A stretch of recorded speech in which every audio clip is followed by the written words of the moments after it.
Fakta terbaru pemalakan pengendara mobil berplat D, 2 pelaku ditangkap.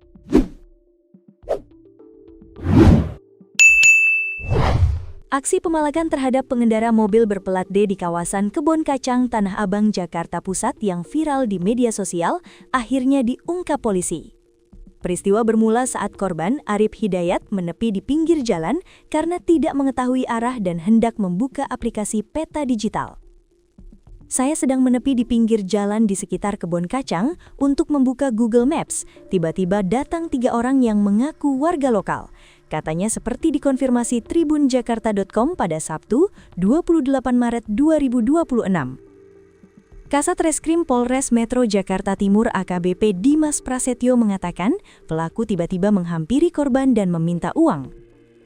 Tiba-tiba diduga pelaku datang dan meminta uang rokok kepada korban, katanya.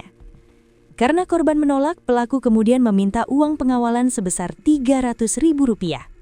Namun oleh korban hanya diberikan Rp100.000, ujar Dimas. Pelaku yang tidak puas dengan jumlah uang yang diberikan kemudian bertindak lebih jauh. Pelaku yang tidak puas kemudian mengambil paksa kartu e-money milik korban yang berada di dashboard mobil, katanya. Polisi bergerak cepat dan berhasil menangkap pelaku pada keesokan harinya. Pada Sabtu 28 Maret 2026 sekitar pukul 14.00 WIB, tim Opsenal Polsek Metro Tanah Abang telah mengamankan diduga pelaku pemalakan yang viral di media sosial, ujar dia. Saat ini kedua pelaku masih menjalani pemeriksaan lebih lanjut. Polisi menegaskan akan menindak tegas aksi premanisme yang meresahkan masyarakat, khususnya di wilayah Jakarta Pusat.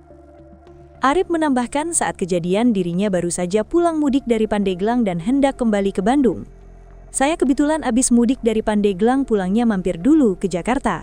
Nah pas mau ke Bandung saya set maps dulu, tahu-tahu disamperin sama mereka dan ujuk-ujuk minta uang, katanya.